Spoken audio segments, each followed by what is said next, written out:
Well, good morning, everyone, and a warm welcome to you all who have joined us today for the Alcohol and Other Drugs Awareness webinar. In today's webinar, we aim to increase your skills, knowledge, and abilities to assist your workplace in responding to work-related alcohol and drug issues. Our webinar today will be presented by David Johns.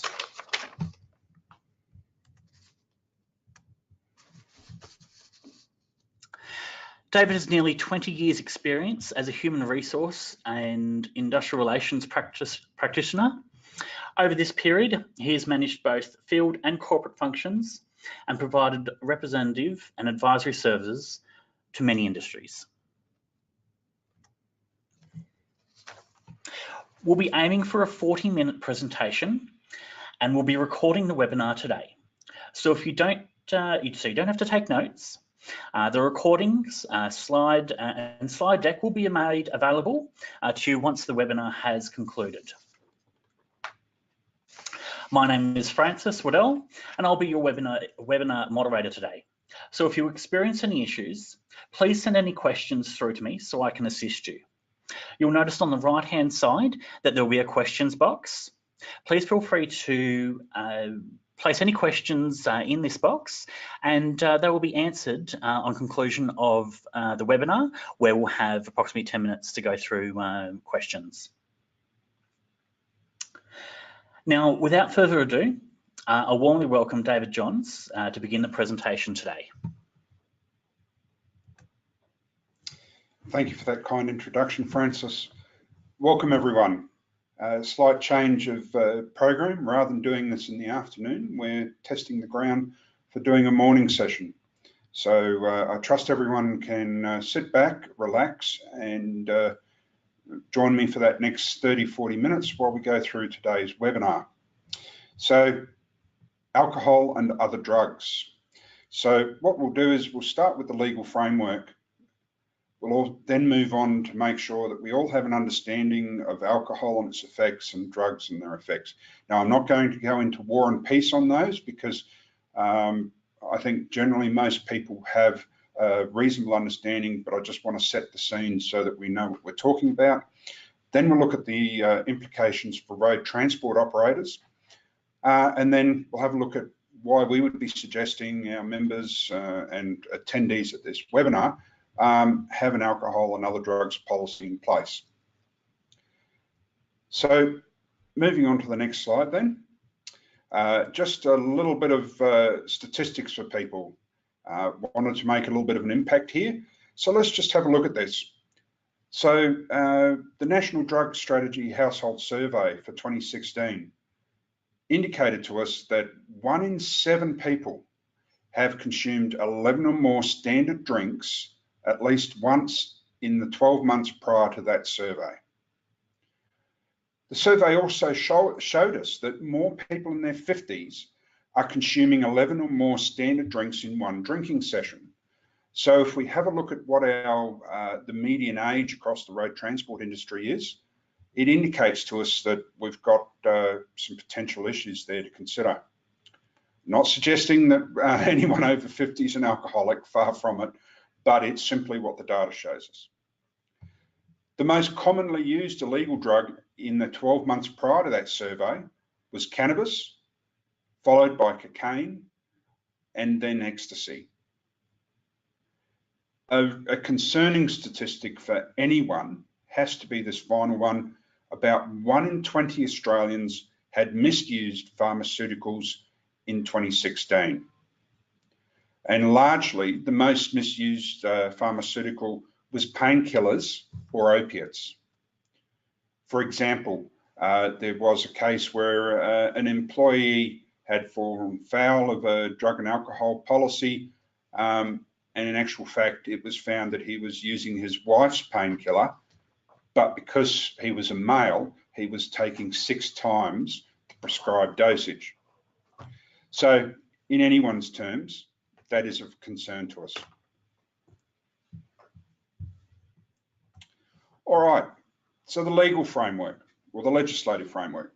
And I'm sure we all know under the road laws, it's against the law to drive a vehicle if we have an alcohol level in our blood or breath over the prescribed concentration.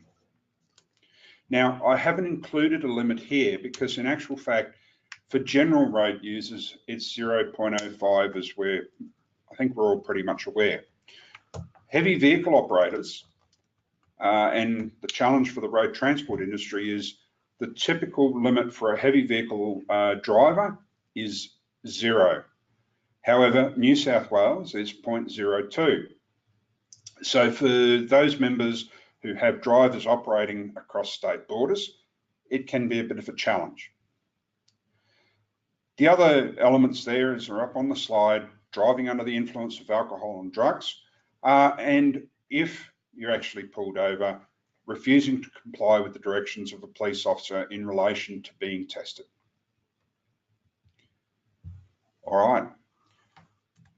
Workplace law.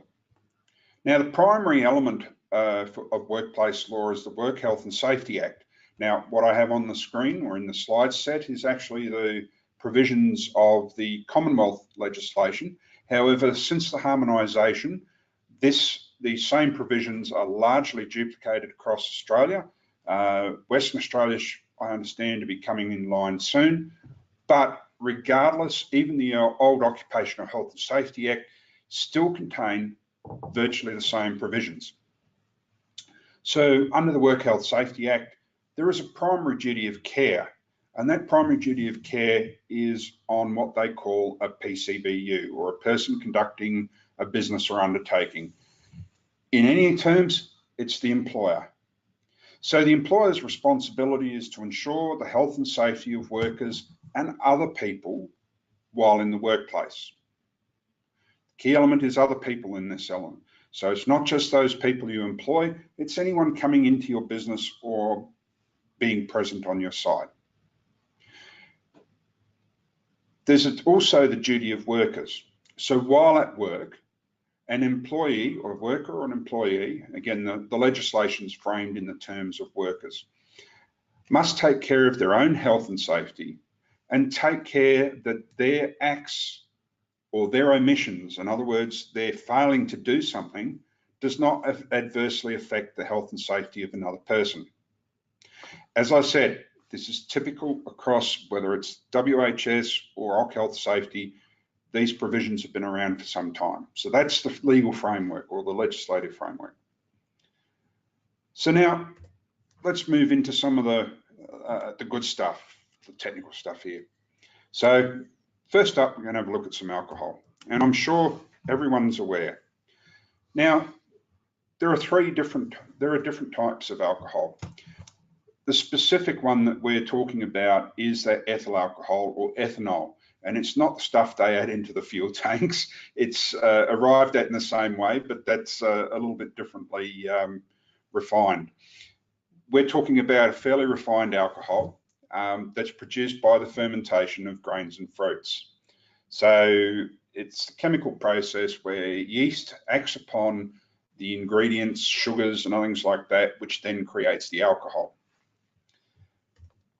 Now, I'm pretty sure you've heard this ad infinitum, it's been around for many years, but just for that understanding, looking at what is a standard drink. So as you can see, glass of wine, 100 mils, through the beers, middies and pots, a glass of fortified wine down to the spirits, so a full shot, which is 30 mils. Pretty standard.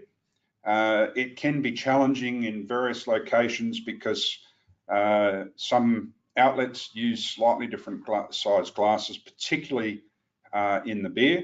The same, if you might have noticed in a lot of outlets, they'll have a mark on the wine glass, which is to be filled to, others don't. So it goes down to the accuracy of the person actually serving the drink. So it's something to be aware of.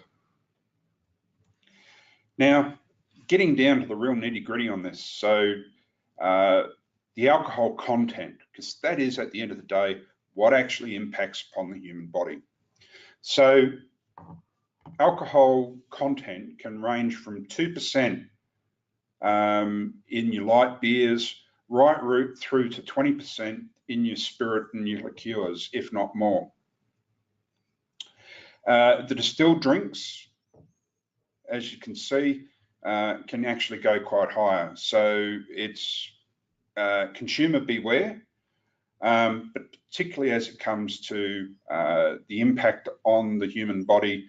You know, you can see there that if you're spending the night drinking 2% light beers versus someone consuming a high alcohol content liqueur, there's going to be some pretty radical differences. So the key element in relation to alcohol is what we call the blood alcohol concentration. Now, this is simply a measure of the amount of alcohol in the body in expressed as grams of alcohol per 100 milliliters of blood. So what this means, and it's using the vernacular we should all be used to, a B.A.C. of 0.05, which is the national road limit for most drivers, means that there is 0.05 grams or 50 milligrams of alcohol in every 100 milliliters of blood through the human body. Okay. So what does this mean for us? So 1 standard drink per hour has the impact of raising a person's blood alcohol content by approximately 0.01 to 0.03. Now, this can be impacted on whether the person is a male or a female, because it is females, some might say unfortunately, the alcohol content impacts more on them. Again, they're generally slighter in build and other things. Whether you're drinking it fast, so if you're consuming the alcohol quickly, it's going to raise your B.A.C. even quicker. People who have a low body weight are going to be impacted. Also, as I'm sure we know, if you haven't eaten recently, the alcohol is going to impact on you quickly. It's also, and I wasn't really aware of this until I was preparing for this presentation, the drinking of highly carbonated drinks. So if you're drinking champagne, the carbonation actually assists that alcohol to impact upon the human body. All right, as I said, just going to be a quick overview. So we'll now move on to other drugs. So what is a drug? Let's just make sure we understand it. So it's a broad definition. So a drug is any substance, excluding food, water, and oxygen, because we need those things to live on. And in actual fact, they don't make the same impact upon us. So it's any substance which, when taken into the body, alters the body's function, either physically and or psychologically. So it's a 2-element impact. It can have a physical impact upon us and a psychological. Drugs may be legal, and as you can see from the slide, right from what a lot of people would consider fairly benign end in caffeine, through alcohol and tobacco, or into the illegal spectrum, which includes the cannabis, ecstasy, cocaine, and heroin. So this slide just shows 3 groupings, just to put things into some perspective for us. So just to clarify, those drugs which typically fall into the legal area, and I say typically because in fact that very first one, pharmaceutical, as I indicated in that first slide, if you're using a drug which has been prescribed, but using it in a manner contrary to the prescription, or someone else is using it, then that moves from a legal use into that illegal or unlawful use. Alcohol, coffee, tobacco, they've been around for many years. There's been much publicised about their impact, and they are still considered legal. The illegal drugs, and there's much debate about whether cannabis should be illegal or legalised, but at this present time, it still remains in that illegal space. Ecstasy, cocaine, and heroin. So they're the common ones that are, but there's a whole lot of blends and other things like that. And then other drugs category, which has come about more recent times, because we're getting the synthetic drugs, those which try to mimic the effects of cannabis but not be as traceable, and other substances. And then you've also got supplements which through their very nature have the impact, as it was, psychological or physically on the body. So again, 4 main categories of psychoactive drugs. We've got the depressant group. So they decrease a person's alertness. Typical ones in this category is heroin, alcohol, and the analgesics. Stimulants, which increase the body's state of arousal. Again, pretty benign, but caffeine for most people gives them some increase in arousal in the body, try and keep them awake. Nicotine has that same effect, smoking a cigarette, and of course amphetamines. Then we have the hallucinogens, which by its very nature alters the person's perception, and as you can gather by the name, often can cause hallucinations. And anyone who's watched movies or has a bit of more of the grey hair like myself, probably heard of LSD or magic mushrooms.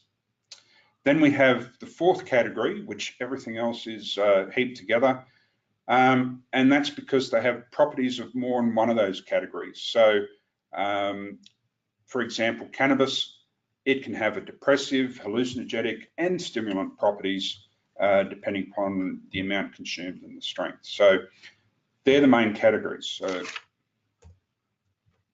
all right, the key elements now. So what are the effects of drugs? And as we've already sort of seen, alcohol is reasonably included in that category of drugs. All right. So firstly, let's have a look at how long these drugs stay in a body. Now, from an alcohol perspective, the human body can metabolize alcohol around the rate of 0.015 blood alcohol concentration per hour, regardless of the person's body size and things like that, recognizing, again, we do excrete a bit of it through breath, sweat, and things like that, but largely alcohol is metabolized by the liver, and surprisingly, we're all around that 1.5. I do qualify that on the basis of a person who is reasonably healthy. Now, in relation to drugs, most drugs take 24 to 48 hours to leave the body and will continue to have an effect on the body during this time. If we're combining, be it alcohol and drug or multiple drug combinations, it can even take longer. So here on the screen is just a graphic representation, just puts it into a visual representation, because I do know some people like to see things this way. You'll note that the 5th down, alcohol, takes approximately 12 hours to completely clear the body. And it puts it into perspective against some of the other more frequently heard of or consumed drugs in Australian society. As you can see, cannabis will take quite a long time to actually be totally cleared from the body. Now, this is not to say that for the entirety of this duration, it is considered that a person is going to be impaired, but it's just setting the scene as to how long people may be affected by some of these things. Okay, alcohol. And we've got a lovely picture of the brain there with a nice glass of single malt scotch, or at least that's what I prefer to think about. So the effects of alcohol vary from person to person. We've already touched on this. The factors as to how quickly and how it affects a person depends upon the things as how much is consumed, how quickly, whether we've consumed it with other drugs, and as touched on, a person's age, weight, sex, and health status. Because as I said, it's typically that women will be impacted to a greater extent and more quickly than a male. Now, Again, much has been said and done about the effects of alcohol while driving, and I've just included this to really make sure you can see in a representative way some of that staged process. All right, so it goes from a 0.02, because this is typically, again, in a lot of ways, workplace drug and alcohol policies have been framed from a 0.02 perspective or a 0.05 perspective. But let's not kid ourselves, it does make an impact. So as you can see from that 0.02 to 0.05, from the studies, there's a reduced ability to see or locate moving lights correctly. So on a high safety site where you have a plant with the yellow beacons, or when it comes to nighttime operations, this is a thing to note. Reduced ability to judge distances, and tendency to take increased risks. A decreased ability to deal with multiple stimuli. So information coming verbally plus visually and things like that, not as good ability to deal with it. And it goes through. So if you want to get this slide set afterwards, you've got the complete bit here. But you can see it continues to escalate to the point where it gets to 0.12, you're 10 times more likely to have a crash than before drinking. Okay, and look, whilst I've separated drugs and alcohol, again, the effects are basically the same. They'll vary from person to person. And the factors are pretty much the same as well. Depends upon the person's physical size, gender, mood, diet, fitness, their health. Again, the drug itself, the amount taken, and particularly the level of purity, bearing in mind that a lot of the stuff that's generally available on the, well, it's not the black market, but available, is often cut or has additional things to expand, so there's more ability to sell it. In the case of drugs, it also depends upon how it's taken and the environment the person is in when they're using the drug. Now, the general effects of both alcohol and other drugs are pretty similar again. So people become depressed, some will get angry, aggressive, others just get sleepy and want to have a snooze. There's also that element that people will be unmotivated. Others may be paranoid, anxious, and I think we've all seen it, the overly talkative person. So all the drugs can lead to social and emotional problems as well, particularly with that regular use. So these things then, and I think we've seen it either in personal experience or in the media, where these things then have effects on relationships with family and friends. Now, the longer or the more that a person uses it, we have a real risk of tolerance. So tolerance and dependence on alcohol and other things like that, you know, the occasional drinker once a week. But for people who do regularly and habitually consume significant levels of alcohol or drugs, they get to a point where they need more to get that same stimulation, have to experience that same, people talk of highs and things like that. This is what we call tolerance. The next step from tolerance is then, because they're starting to consume so much, their focus is on getting more. And this is when dependence kicks in, because people then become focused upon obtaining the item, experiencing that high, to the point, regardless whether it's drugs or alcohol, if they cease using it, then they get withdrawal symptoms. And in fact, you know, people going through an alcohol withdrawal, never mind, you might have seen it in caffeine, you get headaches and other things like that. It is a serious issue, and it takes a person quite a bit of support to actually get through those when they're actually going through that withdrawal. So regardless whether it's drugs or alcohol, it can be pretty significant impact upon a person's life. Okay, that brings us to why we say you should develop a good alcohol and other drugs policy. Now, taking you back to the Workplace Health and Safety Act, or OHS Act, whatever it is, there are obligations upon all of us as employers when we run a business. Whether we actually are a director of a company, whether we're a manager, supervisor, under the Work Health Safety Act, there are a range of levels which we have responsibilities. So this slide sets out a lot of those: the safe workplace, safe work systems and procedures, safe plants and equipment. We need to make sure that we've provided the appropriate information, instruction, training, also that supervision of people, identifying and managing risks within the workplace, ensuring that any concerns are promptly raised and investigated, processes put in place to manage or reduce the risk. Ultimately, that obligation to ensure the safety of people, not only workers, but other people in the workplace. Now, this can be challenging, but there are some good things. And what I've got on the screen is a recent decision out of the Fair Work Commission. Now, the reason I've included this is recently we've had a member who has experienced similar to this.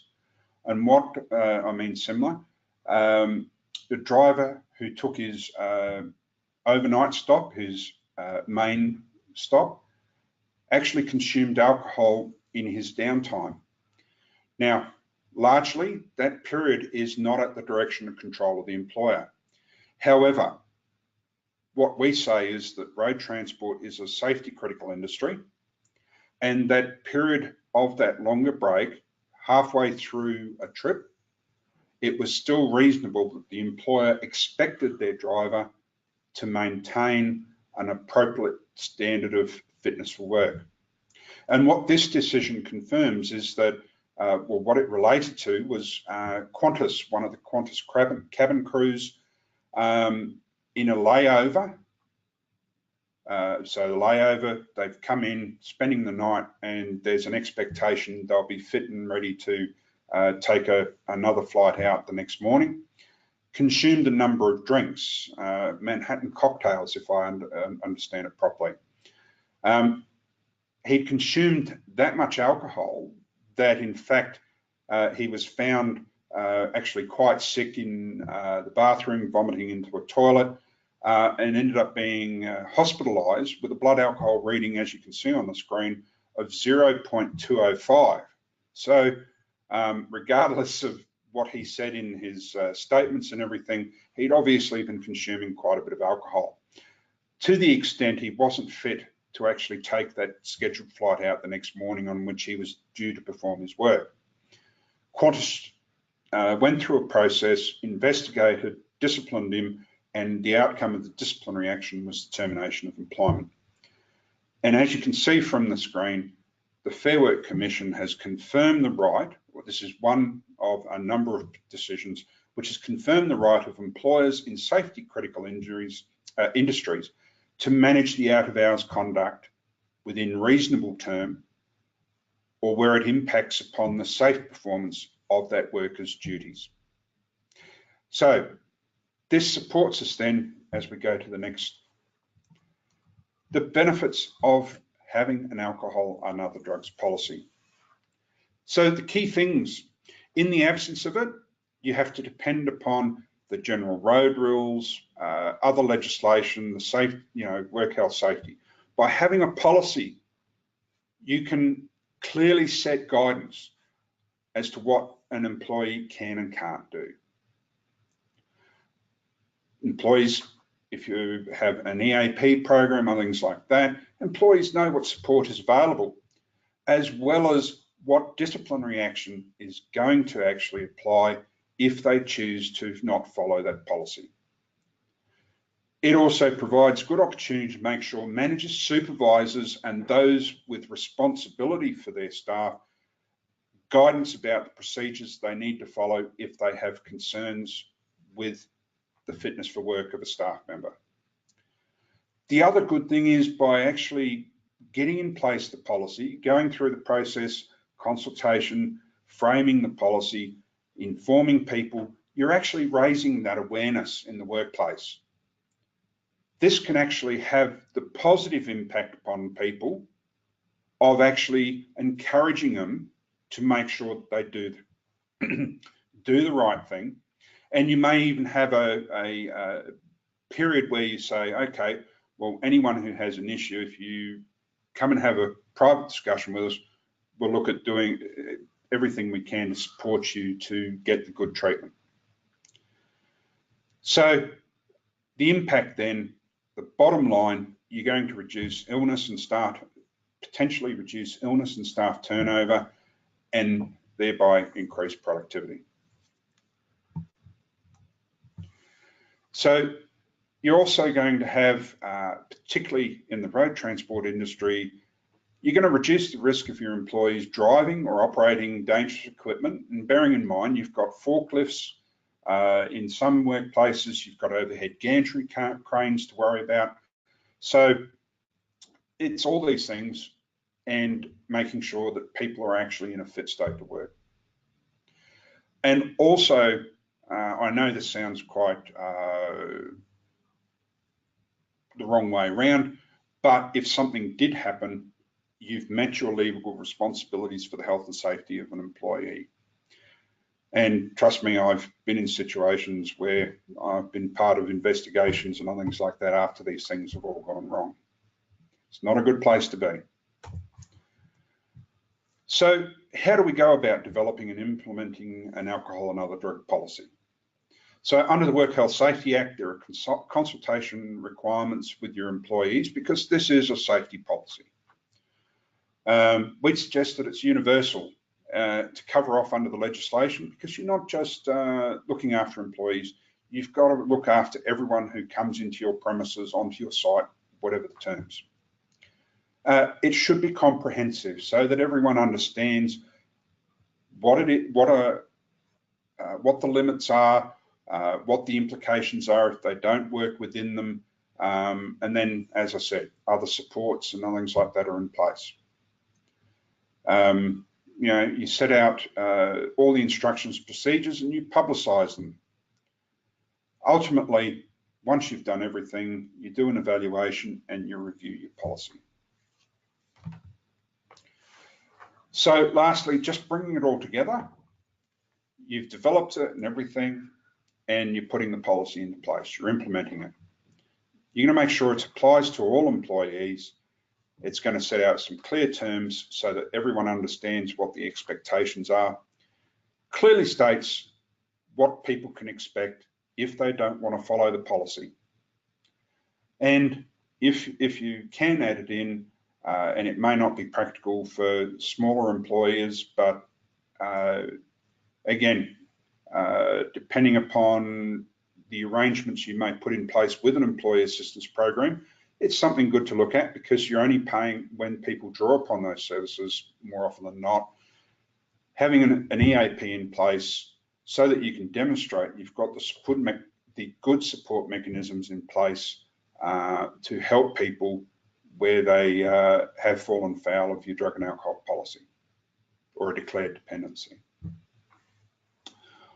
All right, that brings us to the fun part where you get to get control of this webinar and you ask the questions of me.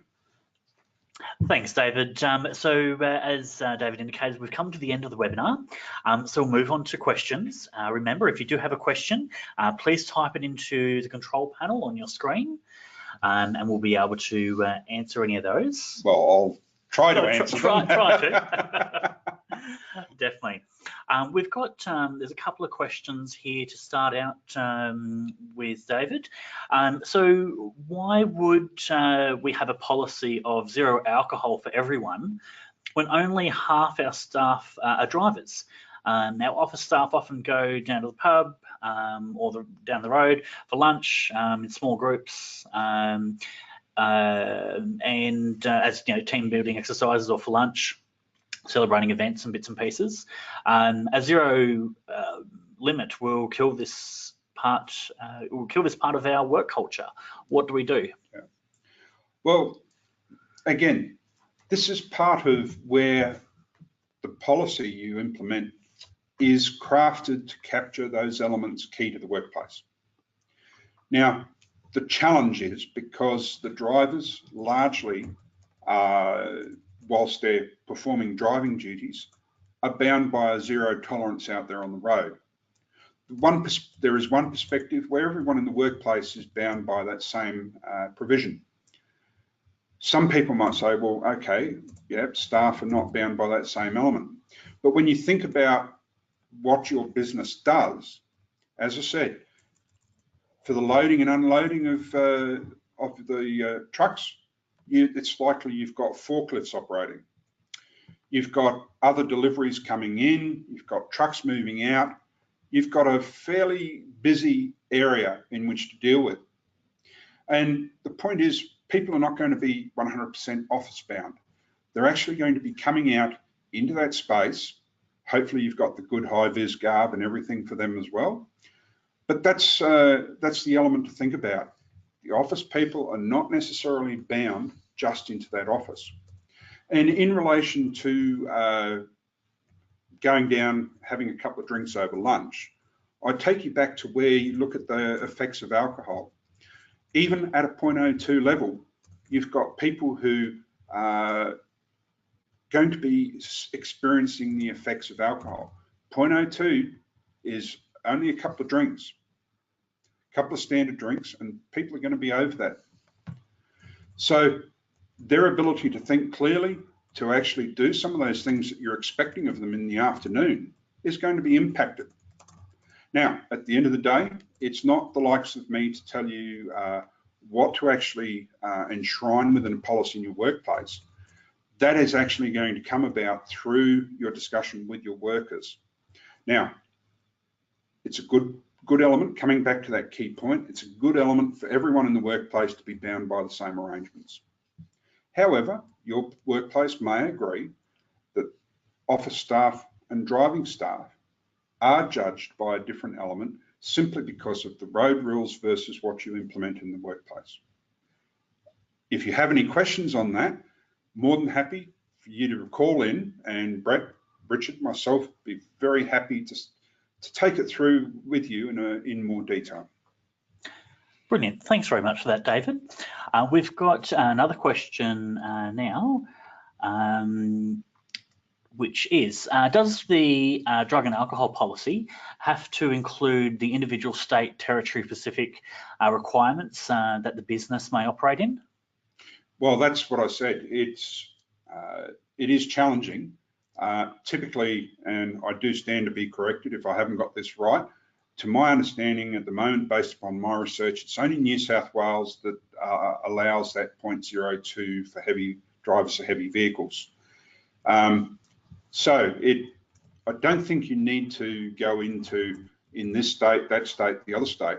What I'd be suggesting is you simply adopt an overall standard of zero tolerance for a driver based upon the fact most areas of operation, you're going to be experiencing that.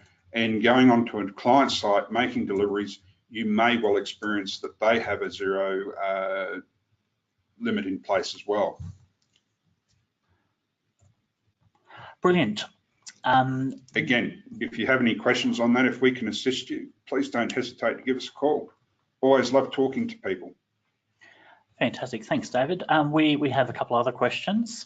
The next one is, do you have to go through consultation policy with staff if you want to bring in random drug testing?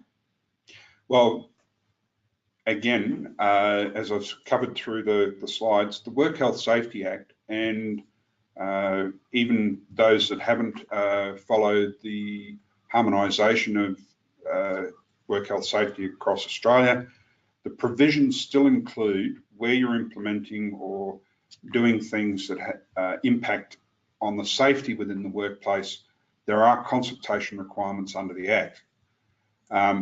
Where you're implementing or wanting to implement a drug and alcohol testing regime, it is still good to consult on that basis, but at the end of the day, we need to remember that consultation is not agreement.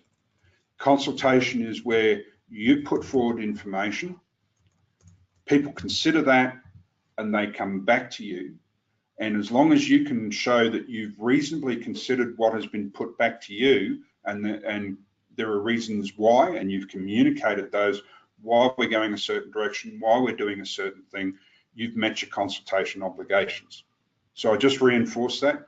Consultation does not necessarily mean reaching agreement. It means listening and responding. Brilliant, thank you. We have another question here.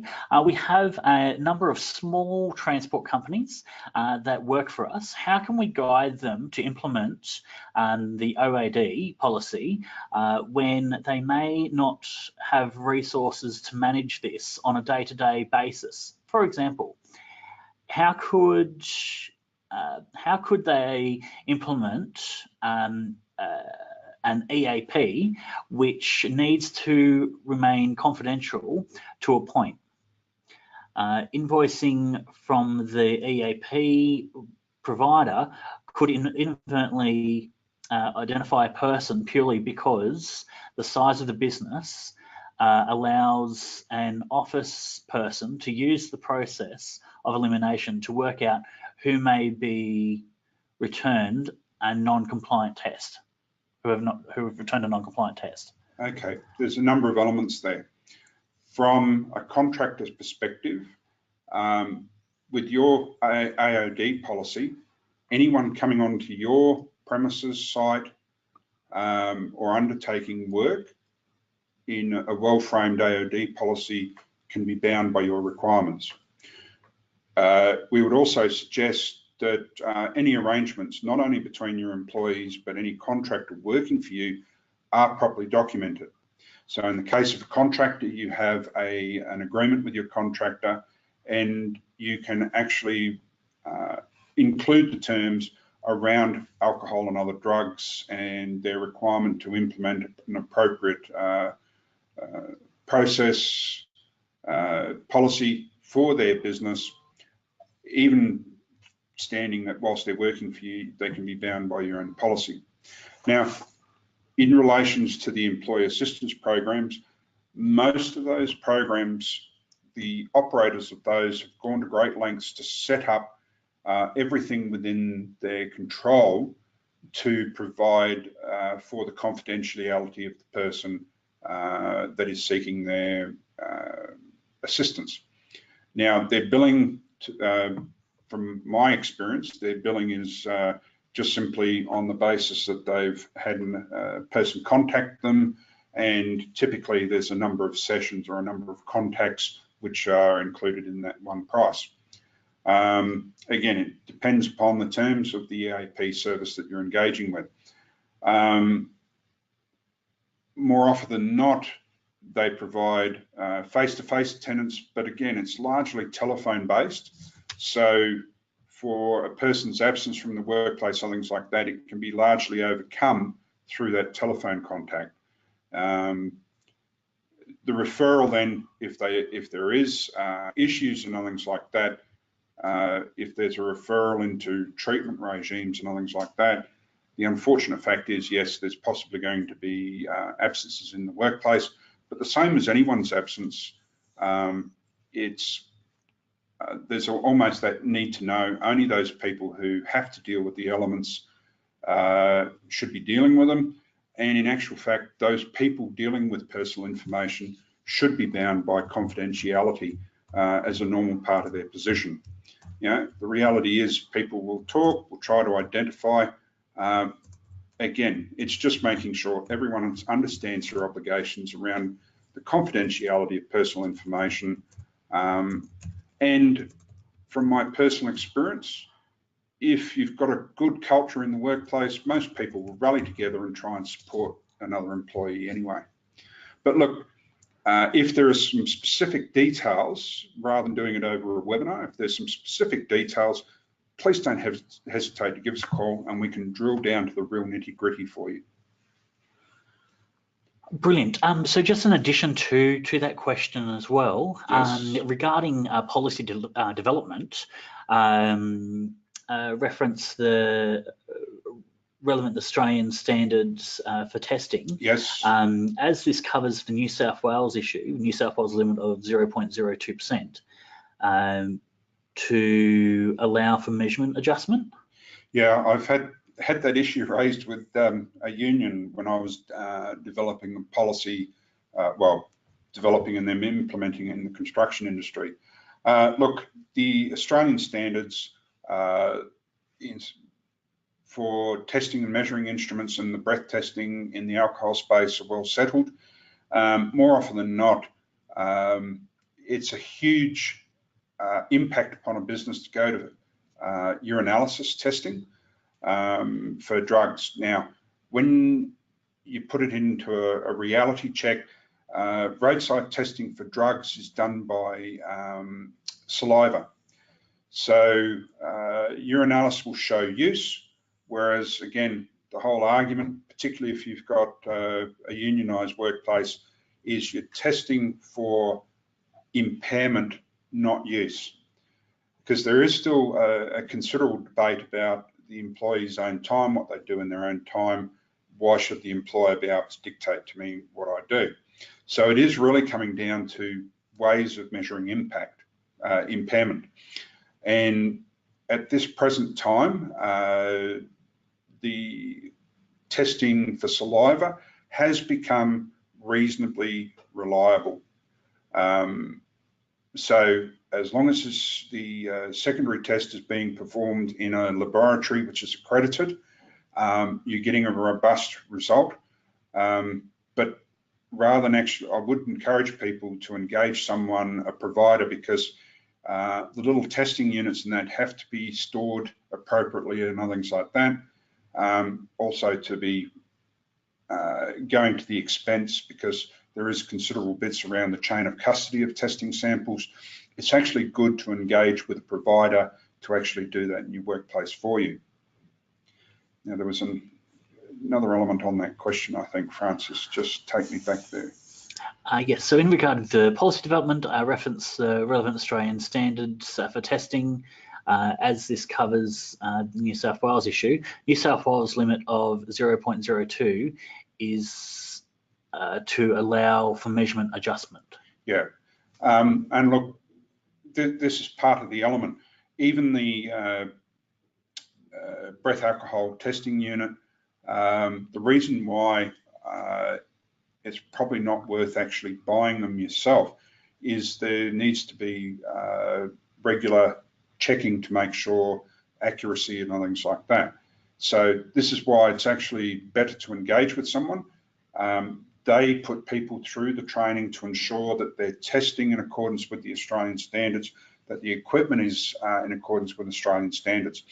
And the reality is, under the road rules, when someone's out on the road, if you're driving a heavy vehicle, in most places it's going to be 0.0 alcohol anyway. So look,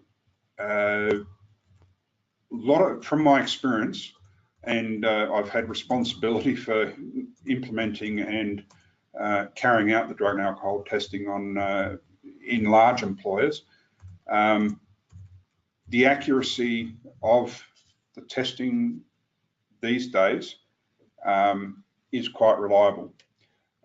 Even into the drug space, those non-negative tests which are confirmed as a negative test, it's a very small percentage. So typically, if you've got a reliable provider, the little testing item they're using for saliva testing is 90+% in that accuracy space.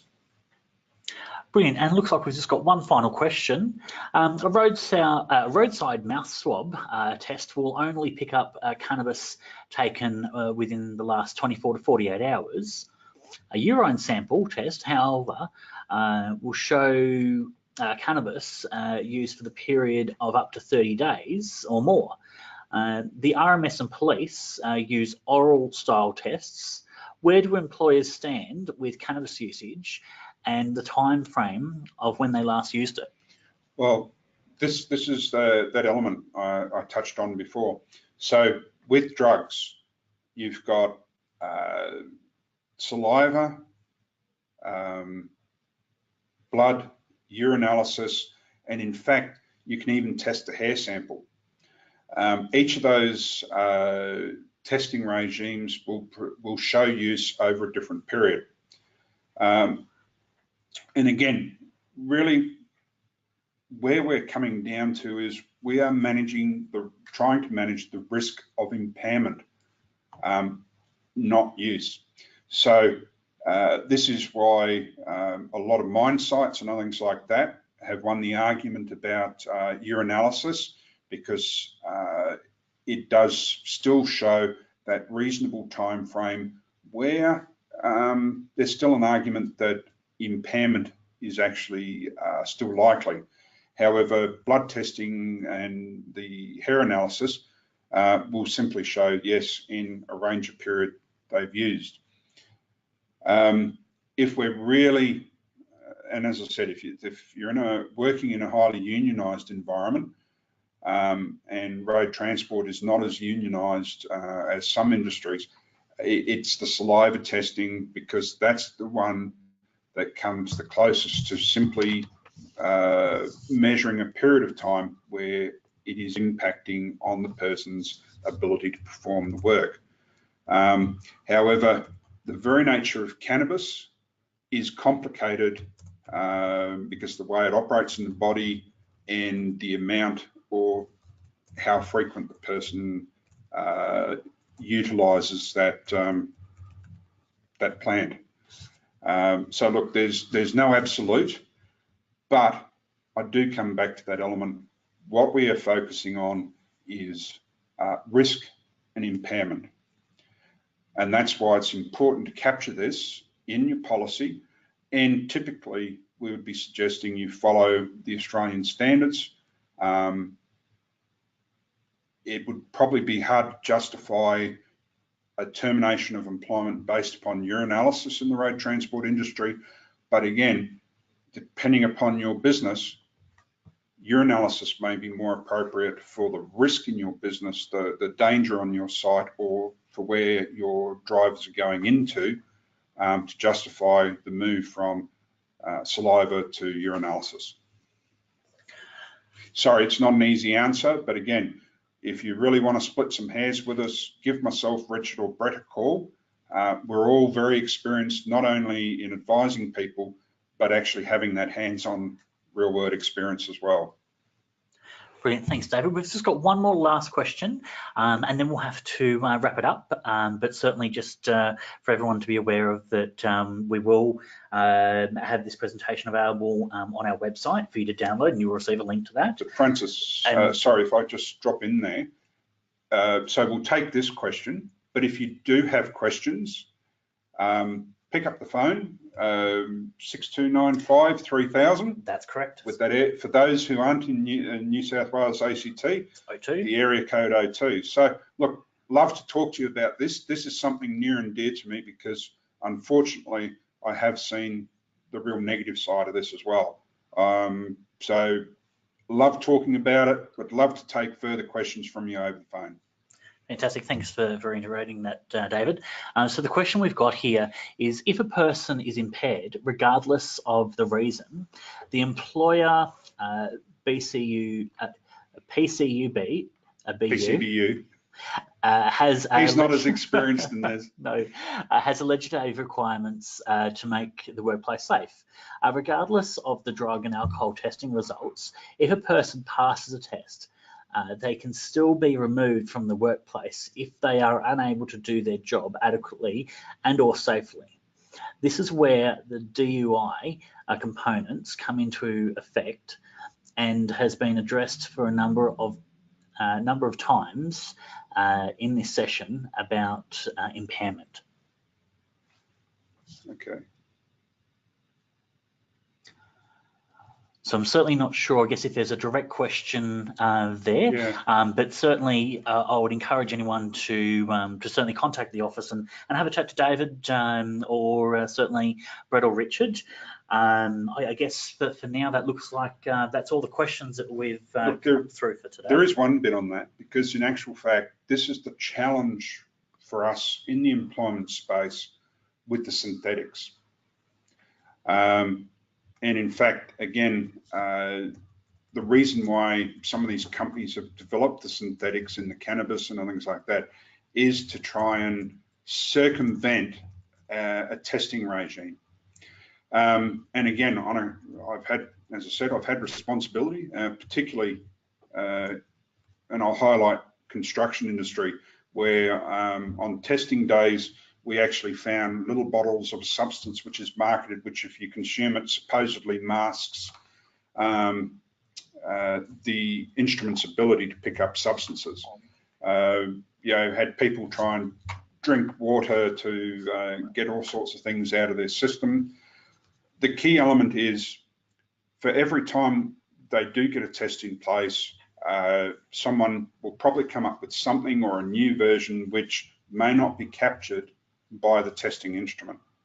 This is why it's important to have a drug and alcohol policy in place, which not only deals with those ones, but where there is a question on the fitness for work, you do have a provision for suspicion testing and other things like that.